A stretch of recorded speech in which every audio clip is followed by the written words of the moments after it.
Welcome everybody. Thank you for showing up on the middle of December in a warm afternoon in Melbourne and Brisbane. And this is the last meetup for the year.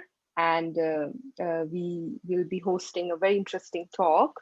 I'll move to the next slide. So we have Damian Brady who's a cloud DevOps advocate in Microsoft. And he'll be talking about DevOps for machine learning, or as most of us know as MLOps. I myself also don't see DevOps a lot different than doing MLOps, but let's hear from Damian what he has to say and listen to his thoughts.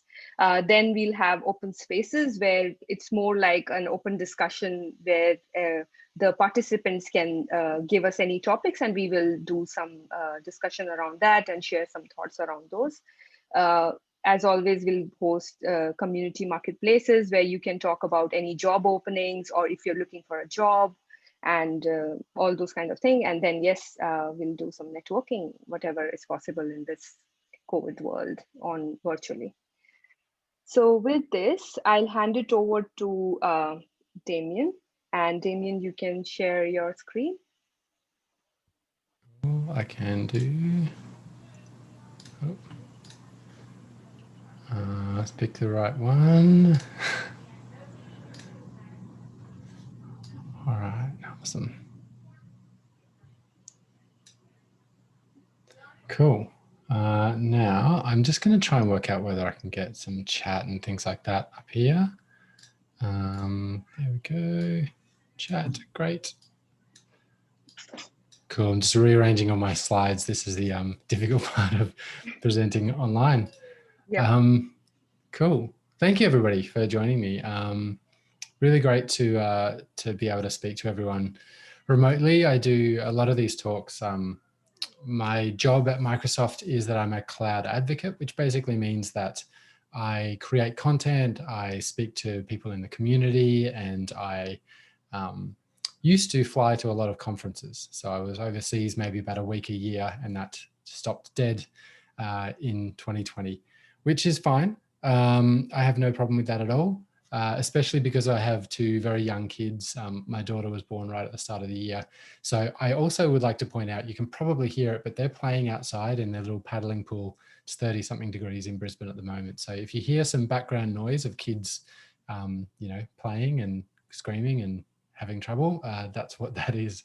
That's the reality we live in these days though. So it's really good to be able to speak to you about this. So yeah, I've been focusing on DevOps for most of my career. I've been a programmer for 20 years, roughly, a paid one for about 20 years. And I've been doing things like Agile and process and DevOps and all of that kind of, the surrounding efforts around getting software out the door for longer than DevOps has been a word. So the last 12, 15 years at least in some respects. In the last couple of years, though, I have started looking more at machine learning and artificial intelligence. And so one of the advantages that I get working for Microsoft is that I have access to some really, really smart people who know a lot about machine learning, and they're also really good communicators. They're also cloud advocates, and so they speak to a lot of people, and they're really good at communicating those ideas. So for me, somebody who is a programmer, DevOps specialist, learning about machine learning was a really great thing to be able to do. So a couple of years ago, Seth Juarez, who's one of my colleagues, explained it to me, and I kind of distilled it down over the past little while into this idea of how programming relates to machine learning. So just to make sure that everybody's kind of on the same page about what machine learning actually is, it's really quite simple.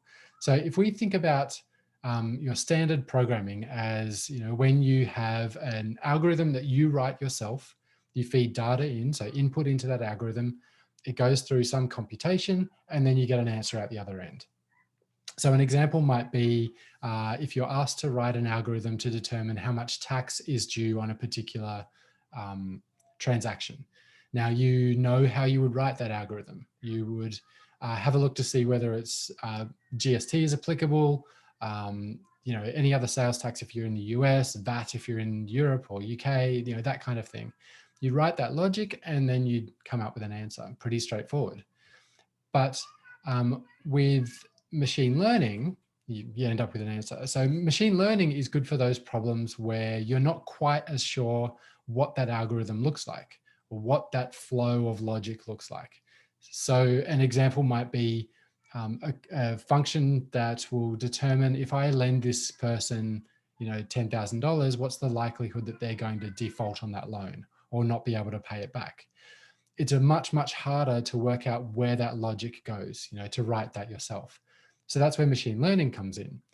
And machine learning works by kind of flipping this around. So rather than writing the algorithm, you provide a set of answers and the data that goes with that answers, the inputs and the outputs, and it will output an algorithm for you. It will pattern match, it will identify how this data relates to the answer, and it will come up with an algorithm at the other end, which we call in machine learning, we call that a model. Now, this model will give you predictions based on the data and the information you've given it and the accuracy of your model and based on a whole lot of things.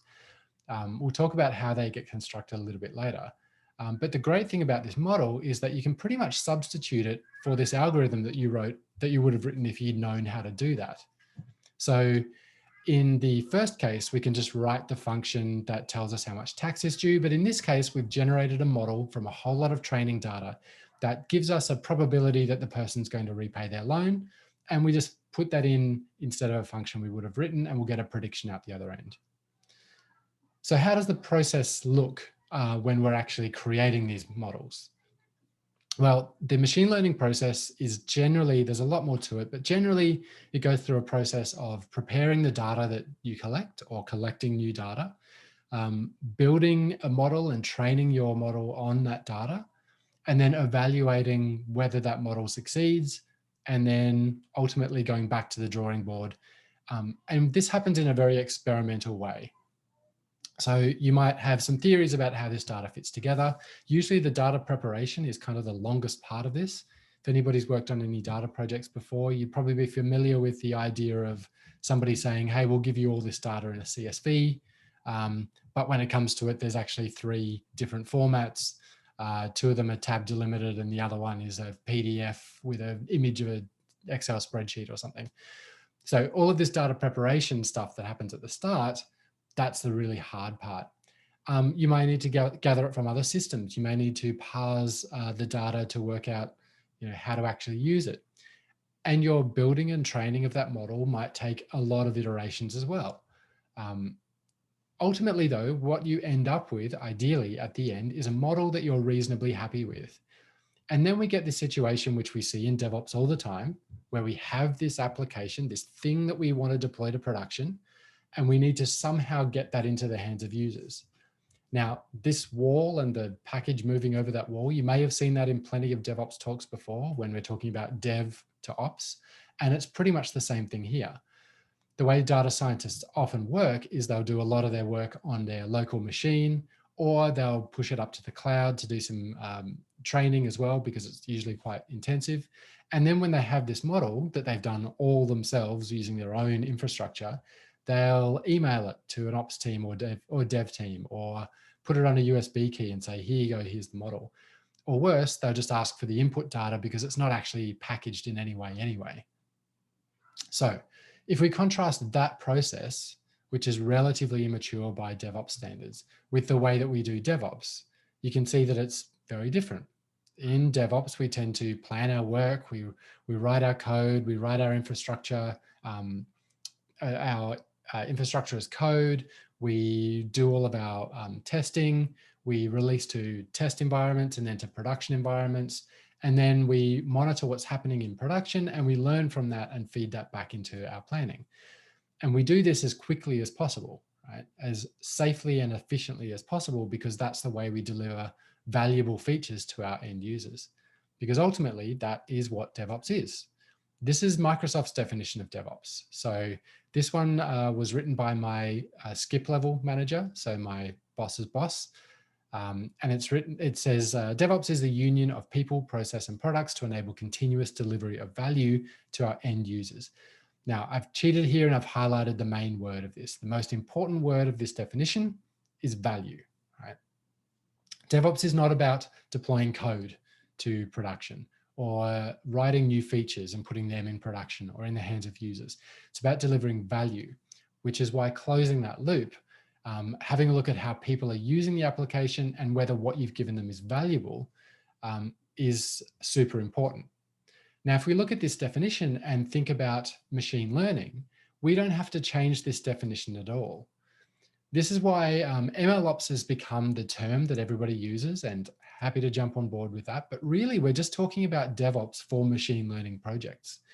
If you have a predictive model that performs better than your previous one, it's valuable to your end users to put that in production as quickly as possible. And to do that, you need DevOps practices. Now, there's obviously some differences in the way that machine learning projects work than traditional software development. And I've got a gigantic blog series as well, I'll link to at the end, that highlights some of those as well. But ultimately, you're using these same kinds of ideas, continuously delivering value to your end users. Right, so how do we do some of this stuff? Now, there are a lot of products out there and starting to become more mature in this area. The one that Microsoft has is called Azure Machine Learning. And you can get to it by going to ml.azure.com. It basically is a set of services for helping you develop machine learning applications, or sorry, machine learning models, and then tracing all of the work that happens during that process, and managing your MLOps, versioning your models, also all that kind of stuff. I just want to drill into some of these items here as well. So this is the menu. We'll just skip the first little bit. Let's just remind myself. Yeah, so we'll skip the first little bit and we'll talk about the first few items that kind of talk about MLOps as well. So data sets are registered known data sets. So they're a way of making sure that the data that's being used for different people's work when they're training is consistent between these training exercises. Experiments are basically a way to track your training runs. Pipelines are really when we start getting into the MLOps stuff, the flow of your process as you bring this stuff to production. So your pipeline's about your whole training workflow, your data wrangling and training and deployment workflow. The models feature gives you the ability to register models and version them and keep metrics about them, how well they perform and where they've been deployed and things like that. Endpoints is split into two areas. There's the real-time endpoints. So when you actually deploy a model, which you can do through Azure Machine Learning, just package it into a container, put that in on Azure Container Instances or Kubernetes or something like that. So those are the endpoints for your models. And then there's also pipeline endpoints. So a way to actually communicate with those pipelines to kick off a new training run or modify that pipeline or see how it's going and things like that. Then, of course, we've got all that cloud stuff. So compute is about managed compute. For those doing machine learning, you'd probably recognize that when you do a training run, it can be really, really CPU and GPU intensive. So really processing intensive, but also really data intensive. So there is a lot of data moving around and there is a lot of processing going on. Now, on my laptop or on my desktop computer, I'm fairly limited by how fast I can do that unless I just throw money at the problem. But in the cloud, we can scale up and scale down on demand. So compute allows us to say, to keep a cluster which basically scales down to 0 and then scales up to whatever you need to get your training jobs done, and then scales back down. So you only pay for the processing when you're actually using it, which is super handy. Data stores is our kind of root connection to our data, whether that be files in a file storage or data in a SQL database or images in blob storage or anything like that. These are our connections to that managed data. And then there's also some features like data labeling, which gives you the ability to to label data for image recognition in a scalable way, because that's quite a difficult problem. When you're doing this training, providing training data that is actually labeled correctly can be a very time-consuming thing. So tools to help you do that are really handy. So because we're talking about MLOps, I'm going to focus a lot more on pipelines and these pipeline endpoints. But you'll notice as we go through it, we kind of touch on all of these other parts. So if we think about it in terms of what we were doing before, where we have our or what a pipeline might look like, where we do our data preparation, data wrangling, we do our training, so our training run to make sure we can create that model. And then at the end, we say, we've got this model, let's register it and version it so we have, you know, this thing that we can deploy. You can kind of liken this to, I guess, writing code, which is partly what's involved. So data preparation might be getting everything ready. The training run is like your CI build, or like your build. And then model registration is like packaging your application in a Docker container and putting it in a repository or something along those lines. But while we're doing that, we get our data from known data sets, so it's consistent between data scientists and between engineers. And we use Azure Compute to do the training as well. So we're touching on a lot of these different aspects. All right, so let's talk a little bit about some of the DevOps stuff that often gets overlooked when it comes to machine learning projects. And one of those things is collaboration. So with traditional software development, we're pretty familiar with working with other people. We put all our code in a Git repository. Everybody has different permissions. We have continuous integration to make sure that all my code works with everybody else's code when we make changes. You know, we're working together. We have a single board for our team where we plan our work. All of this stuff is really built around that. The maturity of machine learning projects at the moment and the way that they often work doesn't really have that level of maturity. Now, the tooling is really, really good. So by way of example, this is the designer in Azure Machine Learning. You can actually create a machine learning model just using drag and drop, which is really handy. You still have to know a little bit about what you're doing, but this is really, really useful and really quick to get stuff going. So even for somebody who's nowhere near an expert like me, I was able to kind of create this in probably about 20 minutes. And you can see the results aren't that bad. Like if you look at it from a 10,000 foot view, there's the graph of the actual values and the graph of my predictions. And this is just a single shot doing that. So I could continue to iterate on this and tune this, but if there was somebody else in my team who wanted to work with this, there's no way for me to share that information. Sure, they can log in and tweak the same things as me, but this isn't living in code. This is not living in Git. This is a designer for me to experiment. So this collaboration becomes a problem with machine learning projects. Now, we mentioned in traditional software development, we overcome this with things like source control and continuous integration. Even continuous delivery allows you to make sure that all of your stuff combined with everybody else's stuff gives you a deployable unit, a thing that will actually work in production. And we can apply a lot of these DevOps practices to machine learning projects as well, as long as we keep in mind that there are some differences, and we'll talk about them.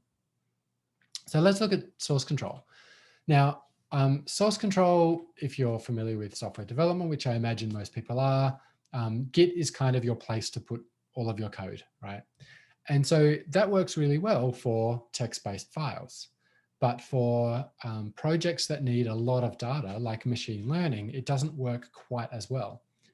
That said, it's really, really important that all of the stuff that's required for your data scientist to build a model exists in source code. Sorry, in source control. So this means all of your code and your comments.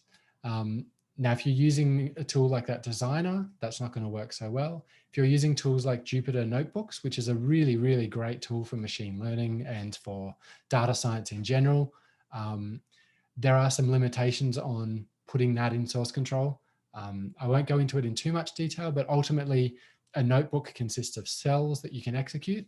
And then in the notebook file, you end up with not just the cells with the code or the markdown or whatever it is, but you end up with a cell with the output as well. And that exists in the file, which means if I run 3 cells on my machine and then commit that and push it to the same main branch as everybody else, when it does a comparison, it's now comparing the outputs and the inputs. It's just not it's not very handy. So ideally you want code and comments only, which means putting it in raw Python files or R files or C# or whatever you're using for your machine learning. So you want all the code, right, to build your models. You also want every part of that pipeline. So how you parse your data, how you sort it, how you pull out outliers, things like that. And then how you do your training and how you register your model at the end, all of that kind of stuff. Exactly like we do CI in YAML files, or whatever build tool you use. You also want the infrastructure that it's going to run on, but also the infrastructure it's going to be trained on. And this is really useful for making sure you have the right dependencies for your training.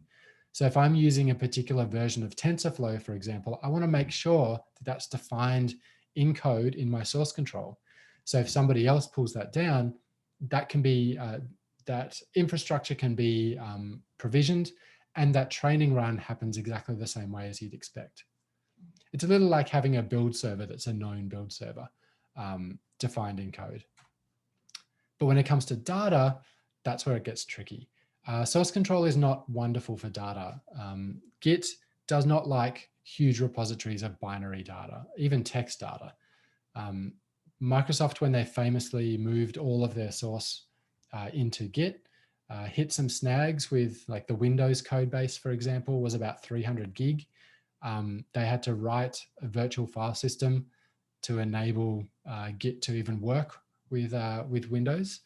So the engineers who were working on Windows, for example, would do a Git status, and it would take 15 minutes to come back, which wasn't feasible, right? So when you're talking about terabytes or petabytes of data, even with a virtual file system, it's just not doable. Now, there are some tools that are coming out that can help with this. DVS is one, which is data version, DVC, data version control, built on Git. There's a tool called Pachyderm. There's a few others like that. Azure Machine Learning as well actually lets you version your data sets, but you have to manage separate groups of data for each of those data sets. So writing new image files to a new location and then versioning that as a data set. So you do have to think about it.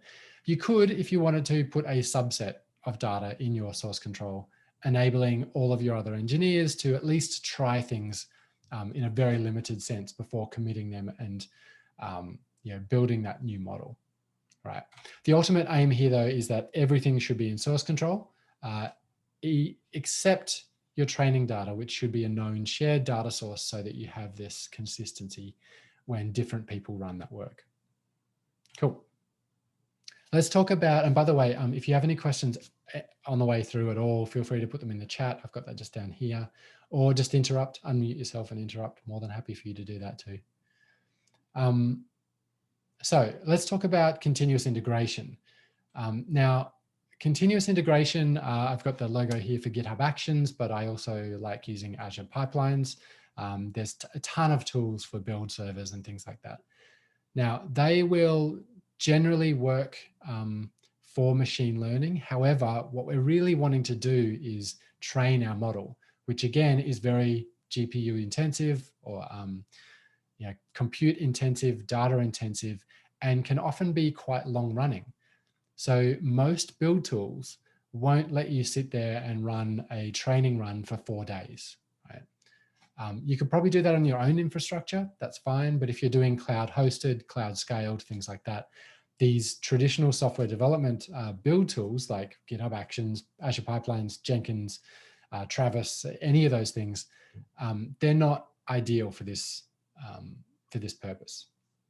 However, you can still use continuous integration to fire off a training run when code changes. So if you've changed the way that your model is computed, maybe you're using, a different number of nodes in your neural network or something like that, you make a change to your code, commit that, and that can trigger a new run. What I would suggest doing then is outsourcing the actual training to another product. So in this case, Azure Machine Learning, what you would do is you would refresh that pipeline, say to Azure Machine Learning, here is your new training pipeline, and then execute it in a kind of fire and forget manner. So fire off that training run and maybe notify me when you're complete. So that might take days, it might take hours, it might take minutes, depending on your training pipeline. The good thing about continuous integration, though, is that all of the other stuff that we get from continuous integration with traditional software development, things like the code quality, unit testing, linting to make sure that your standards are upheld, all of that stuff we can still do, because ultimately we're using code to build our model. So if you're writing a whole lot of training code in Python, that's still just Python. It's still just code. We can still maintain the quality of this. We also get the ability to do things like pull requests. Excuse me, I'll grab a drink in a sec. Pull requests and pull request processes, which are really common in traditional software development. So rather than kicking off a full training run every time somebody makes a change to the code, you could potentially have a limited training run, so limited in time or scope or data based on a pull request that gets submitted. Or maybe you can just do some parsing of code quality, do some unit testing and things like that to catch any obvious problems before you spin up all of these cloud resources to do a very expensive training run. So these pull request processes that we use to protect our main branch in traditional software development can protect our main training run as well in machine learning projects. So all of those processes we can keep as well. They're really handy. Ultimately, as I mentioned, the key here is that the code quality matters. It matters what we're doing when we write new training code. So the code quality matters even in data science, where it's a little bit more of an experimental and iterative process than software development. So let's look at our machine learning pipeline. And just before we go to that last bit of continuous delivery or continuous deployment, we can see here that we're doing our data prep, our training, our model registration. So we've packaged our application. The next thing to do would be deploy it. And we could put this at the end of our machine learning pipeline itself. So in Azure Machine Learning, we could add a new step to just deploy straight from Azure Machine Learning. But I don't really want to do that.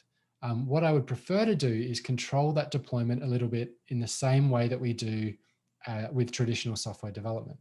So again, GitHub Actions very recently released manual approvals for in deploying to different environments. Azure Pipelines has had release management for quite a while. So you can build your application and then deploy it to multiple places. And plenty of those other tools do that. Now, the great thing about these tools is that they're designed to control the deployment of your application or of your software. So when there's a new model that's registered, we can trigger a deployment. So we get a new model, we get some metrics around it, we can trigger a deployment. And then maybe we would look as a first stage, what do the metrics look like? Okay, they look pretty good. Let's deploy that to a test or a staging environment. Maybe run some integration tests, some load tests, things like that, to make sure it's actually performing the way we want it to. But ultimately what we're doing here is we're controlling the rollout of our model.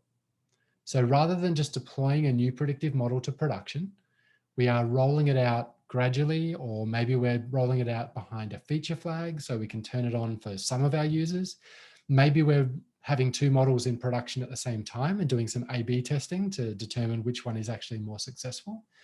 Because probably more so than traditional software, machine learning models, it's difficult to predict how well they'll actually perform in the real world. Yes, we have our training data and our validation and all of that kind of stuff. And we try to make sure our training and test data represents what we see in the real world, but sometimes it doesn't. Or sometimes the real world changes because of little things like global pandemics, right? So our model that's in production may not be getting that same kind of data that we use to train that model. So we want to control that rollout, which is something we do in traditional software development a lot. So using these continuous delivery, continuous deployment tools can be really, really handy. Right, so we can also use, sorry, I had the logo for Azure, sorry, for GitHub Actions there, but you could use Azure Pipelines as well, which is pretty cool. So the idea here, we control model rollout, and that way you do it exactly the same way as you do with traditional software development. Right. So I've kind of hit those main points here. I'm going to grab a drink pretty quickly. Anybody have any questions about anything I've mentioned so far? Because I want to take you through what a complete end-to-end pipeline might look like with the different tools as well. One question. So you mentioned a code change, like in traditional CI, it would generally trigger a build of the whole thing. Yep. Obviously, that could be very expensive and still take a long time. And that's why you said maybe don't do it that way, or maybe use a smaller sort of subset just to make sure that it, I guess, that the process works, but don't actually output a new model. The other scenario, though, would be if you have a new training data set that you want to feed into your training algorithm, but you may not change your code. Do you have any sort of, I guess, patterns for that as well? I do actually, and that's coming up in the next little bit. Okay, cool. Yeah, no, that's good. So yeah, the point there is really valid though. In software development, when we change our code, we want to do a new build, a new thing that we have to deploy. In machine learning, it's really common for that model to still be the same, the training code and all that sort of stuff to stay the same for a longer period of time, but our data needs to be updated and we need to do a retraining based on purely just on that data. Now, these tools like GitHub Actions and Azure Pipelines and all of the other ones are generally not designed to react to data changes because they're built around code-based stuff. There are some tools that can help with doing that, and I'll talk about one in a sec, a feature in Azure Machine Learning in a sec. But that's a really, really common scenario. So yeah, definitely one of those differences between traditional software development and machine learning projects that is worthwhile being aware of. So well, let's talk about that complete pipeline as well, and a few different ways that can operate. So I mentioned we have this kind of data preparation, training, and model registration step. And in my case, I would put them in an Azure Machine Learning pipeline. Now, in my case, I'd probably just write Python. So it'd be Python talking to the Azure Machine Learning SDK, which basically says, hey, use this environment, which defines my my compute resources, where my data is, use this data, naming a known data set, and then run through all these steps to parse that data, prepare it, and then these steps to do the training run using this different compute.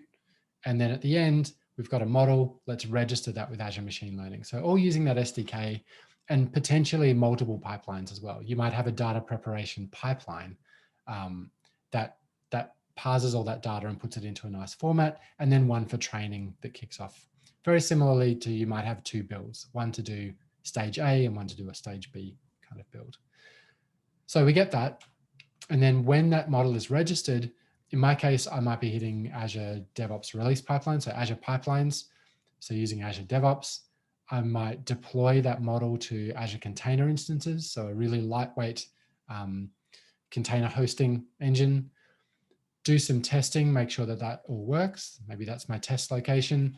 And then when I want to go to production, I'll deploy that to Azure Kubernetes service or a cluster or something like that where it runs in production. So that's great. But as Berger mentioned, retraining is a really, really important part of this as well. It's a little more common for machine learning projects to become stale, or machine learning models running in production to become stale. By way of example, a recommendations engine on an e-commerce website, for example. You've purchased these 5 things, maybe you'd like to look at these things, right? Maybe the world changes, for example, because people are shopping much more for home office equipment. And so you need to make changes to your model, or you need to include a lot more of that data than you did before. Or maybe it's just as simple as adding new products and then periodically making sure that those products are going to appear in your recommendations as well. Either way, there's a few ways you can do this. So the easiest way, just periodically do a retrain. So every week maybe, retrain based on that data. Now the pipeline to do that retraining based on just the data might be very different. It might actually be a lot more lightweight than that full data prep, train, model registration. You may have a model that you already have that exists that in a kind of generic way, feed new data into it and end up with a tuned model based on that data, which can be a bit more lightweight. There's a lot of products that do that as well. Cognitive Services is Azure's collection of, kind of out of the box machine learning or AI tools.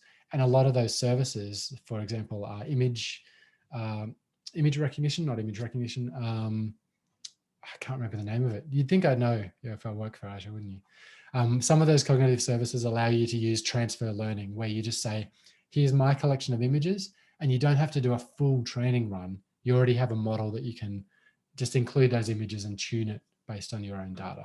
Anyway, so periodically retraining based on that new data. Fine, that's a very easy way to do it. The other way you can do it is based on some kind of threshold. So this is where you end up with, where you have some automatic monitoring to determine whether the data actually matches what you're seeing in production. So when you do this retraining, you might completely run through that pipeline again and then run through that training pipeline. And you can just do that periodically, or you can use a feature like data drift, which is a feature of Azure Machine Learning. So the way that this works is that you have your training data set, again, as a known data set in Azure Machine Learning, and then you train your model based on that. So you train the model, you deploy, you end up in production with this model running in your production system. Now, while it's running in production, you keep track of the requests that are being made to that model in production, whether that's real time on a website or some batch inferencing based on big chunks of data that come in periodically. And you save those requests into an inferencing data set. Now, periodically, that inferencing data set gets compared with the training data set. And you can, once it hits some kind of threshold of data drift, is what they call it, where it statistically doesn't line up with what you've trained your model on, you can automatically kick off a new training run. Now, this obviously works better for unlabeled data, things like anomaly detection or recommendations engines, things like that, where you don't have to specifically label the data that comes in. But it's a good way of doing this stuff automatically in a hands-off way. So you basically say, this is what we're seeing in production. And when it identifies that that's different enough from what you trained on, it will just kick off a new training run.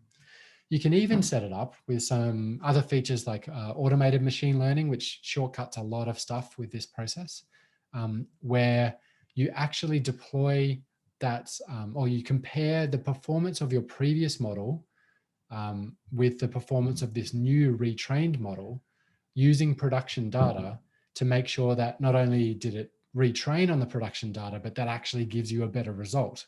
So a lot of this kind of feeding this stuff back into itself to make sure that what you're doing is delivering value to production, which is what DevOps is all about. So you would also, so that's the data side of it as well, periodic refreshes or refreshes based on data drift by monitoring what's actually happening in production. Or of course, if you change that pipeline, you decide to use a different algorithm or a different structure for your neural network or something like that. The ideal here is that when you change that code, your GitHub action or your repository basically triggers a process where it will refresh this Azure Machine Learning pipeline and kick off a new training run, ending up with that deployment process using whatever tools you're using. Make sense? Cool. So there's a lot to it. There's generally a lot of code in this. I've got links at the end of this to a lot of documentation, and some of that documentation points at GitHub repos, which basically walk you through all of this stuff. There's also Azure Machine Learning, sorry, not Azure Machine Learning, Microsoft Learn courses that will run you through this. And you don't need a subscription, you don't need anything like that. It will just walk you through doing these exercises, actually using the products to do this kind of stuff. Now, this was just an example, right? Using Azure Machine Learning and deploying it using, containers in Azure Container Instances or Kubernetes service, but you can also embed your models in other software. So maybe it's a mobile app that you want this predictive model in. Now, that means that you need to line up the deployment of that model with the deployment of your application. The way I generally recommend doing that is to treat that predictive model as a separate product, almost like a library that you use. So the application developers can work on their own much faster cadence. Your data scientists might be working on a slower cadence because it takes a while to tune that model. but then when they have a product, they can release that as a portable library that can be embedded, or as a service that can be called from the mobile application. If you're using stuff that's not your own machine learning, code and data and models, you can use things like Azure Cognitive Services, and you can still use versioned models from Cognitive Services. The API against that is really, really handy. So I mentioned the image service for Azure Cognitive Services. Maybe you train your model based on a whole lot of images of your products, and then you do a retrain. You provide a whole lot more images, and you have a versioned cognitive service that you can test out before you say, well, this is the active one now, using the API and your deployment tools. So you don't have to use Azure Machine Learning. You can use any of this stuff, because things like Azure Pipelines or GitHub Actions can orchestrate anything, basically. So whether you're using Azure Machine Learning or Cognitive Services or SageMaker or any of those other products, in general, you can orchestrate those using your classic DevOps tools. Right. So in summary, across all of the stuff I talked about, all of your code and infrastructure definitions should be in source control. This is a tricky one sometimes for data scientists, because data scientists are not programmers, right? They're not as familiar with things like Git. And so having all of this stuff in source control can be a hurdle that needs to be jumped. But to mature that process and end up with actual mature MLOps processes in organizations, this is something that has to happen. In terms of data, using known shared data sources means that everyone on your team who's running that training is going to be running it across consistent data. And by versioning that data effectively and knowing that it's there in that particular form, you get this provenance from, this is the data and the code that I use to produce this model, which is living in this environment. The same way as we do code to build to production with traditional software development. So using those known shared data sources rather than just the data scientist's version of the database on their local machine is really important. Using things like Azure Machine Learning pipelines for the training, but then things like GitHub Actions and Azure Pipelines for the orchestration can be really handy as well. So using the right tool for the right job. And then making sure that you have retraining strategies that incorporate these pipelines as well. That can be really important for making sure that you have this consistent process. And when it comes to deploying your actual applications, you can use the standard good practices that we use for software to deploy these predictive models too. Making sure that the models are packaged in a portable format so that they can be deployed this way is really important. Right, I've talked about a whole bunch of stuff. I'm going to give you a whole lot of links here. So I might have mentioned that I did a 12-part series all about MLOps. These were recorded as part of a one dev question series that Microsoft produces. They're 2-minute videos, each one. So they're very consumable. And then I've written a blog post around each of them as well. So you can consume watch the 2-minute video if that's all you want, or you can read the blog post if something really stands out. So that's that first one.